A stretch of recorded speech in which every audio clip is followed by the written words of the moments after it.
Welcome to the Colorado Real Estate Leaders Podcast, brought to you by Trailstone Insurance Group, bringing you interviews with Colorado's best real estate and mortgage professionals, empowering you to understand the current trends in the housing market so you can make the American dream your reality. Enjoy today's episode. Well, it's a great day in Colorado, and welcome to the Colorado Real Estate Leaders Podcast. Today, we have with us real estate experts Ronda Courtney and Lyon.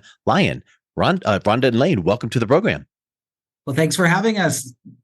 You are welcome. I'm excited to learn from you, and it's really neat to see collaboration in the wild, right? You guys are working together as real estate professionals, and you even wrote a book together. So tell us about the book. Well, thank you so much. We appreciate the opportunity. And, the one thing that Rhonda and I have learned over the years is that real estate is a wonderful way to make a living. It's also, unfortunately, a wonderful way to, run yourself into the ground, shall we say. And when Rhonda and I collaborated on this book a couple of years ago, we realized that there were way too many real estate agents who were great at business, not great at taking care of themselves. And that's really where the book started. And Rhonda, this was really kind of a mission of yours to speak to that. Can you talk about that? So Lane and I always talked about writing a book about this business and self-care and taking care of yourself. And we didn't have a topic for this book until one night, right, Lane? So the book talks about how in one night, my entire life changed, the way I ran my business and my personal life. So we ended up getting material from that night and writing this book. The reality, Mike, is in business, when you work really hard, sometimes we found with professionals, you can almost hide behind your work. Yeah. And it becomes a real easy excuse to not deal with problems at home, problems with your life. And that's what the book is all about. In fact, we call it the Survival Guide to Selling Real Estate, because it is truly about surviving. And it really kind of came out of an idea that Rhonda had and has been working on for several years, which is called the Real Estate Support Group. This is a closed Facebook page. It has a lot of users, and the whole idea is that we can together help each other survive. I love that approach, and it reminds me of something I heard recently, and I forget where, but you'll appreciate the context. It was basically talking about this person that had a problem with substances, both drinking and drugs, and they came to their senses and recovered, and then all of a sudden they went head over heels off the deep end in being a workaholic. And so it's that balance aspect that you're talking about. So whether it's real estate or engineering or any industry, but I'll always venture to say that this is a really hot topic in your group and probably in your book, which is time management, work-life balance. Because so many times I hear real estate professionals go, here's my personal cell number, call me 24/7, I'm here for you. Well, that might be great that you're there for your clients, but is that really self-care and good for your own personal side, not to mention professional? So talk a little bit about that concept and if that is a topic that you teach on. So in the book, I talk about that real estate can be an addiction. Being a workaholic is definitely an addiction, and it was for me. So I didn't pay attention to my personal life at all because I only paid attention to my work life. That's it. And it didn't go well. So I wrote a book to help others understand that you have to balance it. You have to have work-life balance. When I hear 24/7, when these agents tell me I work 24/7, it's like nails on a chalkboard, because I know what that leads to. And it's not a good path to be on. And it usually takes one kind of, dose with death, so to speak, a rock bottom moment. For everyone, it's different. And when you bounce back, you kind of learn. And so we really wanted to share those experiences. I know for me, and this is second career, I was a news reporter prior to getting into real estate. I worked really hard. I said yes to everyone. I was that agent that said, here's my cell, call me day and night. And I was the agent that was trying to resolve inspection issues on a cruise at $1.99 $1.99 a minute on a seat. Wow. Yes, he was. And it was not good. And what I thought at the time was that I was providing great service. Yeah. And in fact, what I learned later and what we talk to agents about all the time is the fact that your clients are looking at you as someone who can't manage your business. When the dentist is out of town, the dentist doesn't work on your teeth while they're on vacation. They set someone up to work on you when they see you when they get back. And so being able to find that kind of balance is important. And I'll say one more thing, and that is that for me, I really woke up when I was out with some clients who had recently closed on their new home, and we were out for drinks, and it was these younger buyer clients of mine that really do everything. They travel the world, they swim with sharks, they climb every mountain out there. And they said, "So Lane, what do you do for fun?" And I said, "Well, I take a couple of cruises a year." And they said, "Oh, okay, well those are vacations. What do you do for fun?" "Well, my family's close by. I love living near my family." "Okay, those are family visits. That's not fun." And Mike, to be honest with you, I could not think of one thing that I do for fun because I worked too much. So we really want to reach those agents before they get to a place where they are headed for a heart attack, where they are realizing that the work should not come first. It's important. We've got to pay our bills, and we've got to take care of our clients. We've got to take care of ourselves and families. And Rhonda also talks about in the book about an agent that she met who sadly passed away. He was found dead in his car, and Rhonda knows without a shadow of a doubt that the stress of his business most likely killed him. And that's just not what we want to see in our industry. So I thought of two words when you were describing that. One is Autobahn and one is Tesla. And so here's what I thought of, and you can go deep on this. Autobahn.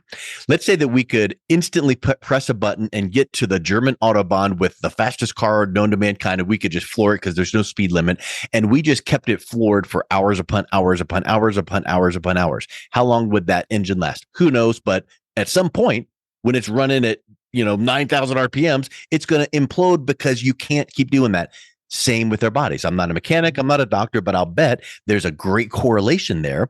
And then Tesla, Elon Musk, what if we magically had Elon Musk's cell phone number right now? I'll bet if we dialed it, we're not going to get him to answer the phone because he has boundaries and he has protocols, and that actually puts a barrier around things that are important for him. And you know what that does for him and for us as little, business people that we are here in Colorado?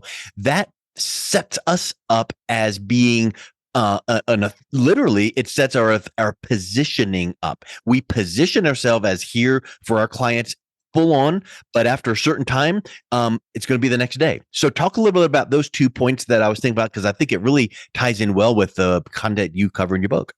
Well, I'll tell a story, and this is in the book too. Lane and I were on that cruise together. The difference was I have a team and they covered me. Okay. Oh. He was writing the contract in his little cube. I don't even know on the ship how he got that done. I don't know. But I walked by him with my Corona beer, laughing at him, going, "Okay, you're working and I've got a team that's covering me." Okay. So, there is a way that we can have coverage if we let go of some of the control that we all have. Yeah. I've got a TC, I've got a whole team. I take a break. It wasn't always like that, Mike. Like I worked 7 days a week. I was so controlling. I never let anyone do anything for me. And then when my entire life imploded, I was just done. And that cost you $1 or $2 to have that team there. But I'll bet if you could translate that to the relief and emotional freedom that you have to not have to do doing the stuff on the cruise ship, it's like it's worth every penny times 10. Well, yeah, because so think about this. What is your time worth? Yeah. My time is worth more than money. I will sacrifice money for my time 100%, because when I was making all that money 7 days a week and hoarding it all, really, I was miserable. Yeah. Miserable. And it's the hard part. I think people, when so many people are getting into commission sales, into business, I don't care if it's real estate or anything else, you become so focused on saying yes to everything because you're out hunting for your own food, and maybe until you have the experience to know that you've got to put yourself first. It's tough in those early years. Rhonda has over 20 years at Remax. I've been in the business a while, and I now am a managing broker at Coldwell Banker. So I'm able to do some coaching and mentoring on a daily basis. And what I find is the same story. I'm hesitant to give over control of my parts of my business to people who are competent and capable of helping me. I'm hesitant to say no to clients for fear I'll have no other business again. And the reality is, when they make those changes, when you figure out how to hire people who are smarter than you to do the things you're not the best at, you shouldn't be sending out paperwork and disclosures at 9 p.m. It's a sign that you need help. You need to bring help in to help your business. And the most successful realtors that we work with, and Rhonda included in this, are the ones who figure out how to delegate. They give up the control on some of those files. Things get done, and they end up having more time. And actually, Mike, to your point, more money in the end, because they have the time and energy to go out and find more business. It's amazing. I've got one agent here at Coldwell Banker who said her business took off and changed when she started saying no to the clients she didn't want to work with. And so it goes against what we've kind of thought in the early years of we have to say yes to everything. In fact, saying no and bringing in and paying people to do work actually can help you be more successful. And that's what we're really focused on, helping people understand. Unbelievably huge concept. I think we can do a 3-day weekend seminar just on that. Probably. Right. And then still have like people in the back going, tell us more. But that's the beauty of what I think that a book does. And then like your Facebook group, where it's like, okay, I'm learning these lessons, and then now I'm in this private Facebook group and I can vent, I can, be myself. And I think that's an interesting thing, because it becomes something where, you're not, you're competitors, because actually you two literally are competitors. You work for different companies, but you know what? There's enough business for everybody. If we can become one big happy family and as you guys like to say, be nice to each other, well, everyone wins. You learn little nuances, and Lane doesn't have the personal network and professional network that Rhonda does. So everybody is going to have their own little nuances there. So talk a little bit about working with people in the industry. Well, I think I'm kind of one of the first agents that co-lists with other companies. I've got a $24 million ranch listed with Compass. I brought them in on the deal. It's Remax and Compass selling that together, because I just didn't feel interesting. Like, I know it is. Yeah. It is huge. And I also sold another house in Douglas County in Castle Pines with Compass also. Now they're my clients. I brought in Compass because I love their marketing. I think Remax and Compass working together is very strong, and it's really good for the seller. Now, if I only focused on money, then of course I wouldn't do that. I focus on getting the deals done, however I need to get them done.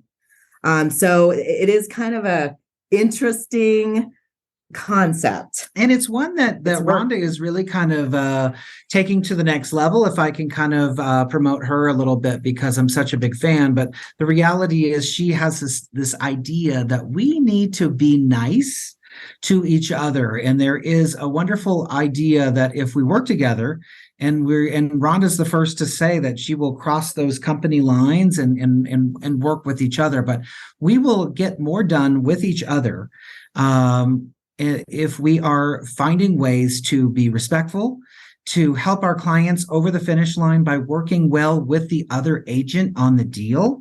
Rhonda and I both have worked with professionals who feel like the best way to be aggressive is to fight. And to fight to the closing and fight to the death and show my client that I'm powerful and I'm sticking up for them, where really they may be doing more harm than good in the end, because that adversarial relationship ends up, becoming quite personal in something that is a very personal transaction, like buying a home. So we found that if we can take that message of really being kind throughout the process, from a negotiation strategy standpoint, it just ends up getting people to the closing table faster, better. People are happier. And we're lucky in Colorado, Mike, because I think Coloradans pride themselves on being nice to one another. If we can pull more of that into business, I think we'll get more done and people will be more successful. Couldn't agree more. In fact, it made me think you guys ought to buy stock in the Kind, bar company and just buy boxes of those and give them out like candy, because it's like becomes your mantra. It's like, hey, kind of reminds us we need to be this way. But that's really neat. And I think also what you described is something that we can probably go off on a tangent on as well, which is the law of abundance. If we wrap our arms around something so tight that our knuckles are white and we're trying to keep what's ours and keep everyone else away from that, well, what's going to happen? Something. But if we're like, look, there is plenty to have and plenty to help each other, who knows what introduction and what connection and what networking and what group alliance can bring huge deals. And I think it's a mindset shift, and it really has been paying off, as you have been explaining. Absolutely. Back to Lane's point, I very rarely fight with other agents because I just don't think it's effective. We're on the same team. We got to get it closed. We do. And I tell agents all the time, you need me to extend that date for you? Most likely 100% I'm going to do that because I want them to do that for me sometime. We all need grace in our lives, and we never know what that other agent's dealing with in their personal life as well. So I'm just very careful how I treat agents, how I do deals. Their buyer is just as important as my seller. I'm not there to fight to win because nobody wins. It's just you win when you're a good person and you do what's right. And that's always been my philosophy in this business. I'll tell you though, Mike, you got to be able to check the egos at the door. Absolutely. You can't be jealous. Yeah. You can't be threatened by someone else's experience. You have to truly have your clients, best interests at the forefront when it comes to representing them. It's something we take very seriously. And, I know we're getting short on time, but it's a message that we want to continue putting out there as much as possible, that agents need to take care of themselves, and they need to do a better job taking care of their clients through just being nice to one another. Very simple concepts, but it's amazing how emotions can take people down roads that aren't as productive. Lane, you mentioned that you guys have a closed Facebook group. Is that available for people to talk to you guys about maybe getting in that if it's the right fit? Or tell us more about that Facebook group. Talk about that. So, okay. Mark, I started what's called a real estate support page, and I actually talk about it in my book too. It's a page with a lot of agents that reach out to me and want to be invited to it, and we talk about why is my listing not selling? Can you help me? Who's a good plumber that you use? What electrician has been beneficial for you? Nice. I only allow agents on there that are willing to help other agents. That's it. Like if they're not, I don't support that. So if they're takers, they're not invited. No, they're not, Mark. Got to be givers. Can't deal with that. Yep. We agree with that. It sounds like a recurring thread. Let's be givers. Let's give value. Let's work together. Let's be kind to each other. There's plenty to go around. And when we can do that, we all win. I think that is such a huge, literally crusade you guys are on. I love what you're talking about. And if anyone listening to this is interested in picking up a copy of your book and checking out that Facebook group, what's the best way they can reach out and find out more? Well, the book is called The Survival Guide to Selling Real Estate. You can find it on Amazon. You can also listen to it as well on Audible. And we'll make sure that we get all of the information over on where people can find it. And the Facebook page is called The Real Estate Support Group. Well, guys, thank you so much, Lane and Rhonda. It's been a pleasure talking with you. Thank you for your time today. Thank you, Mike and Mark. Thank you for listening to the Colorado Real Estate Leaders Podcast, brought to you by Trailstone Insurance Group. To learn more about the topics mentioned on today's show or listen to past episodes, visit www.coloradorealestateleaders.com.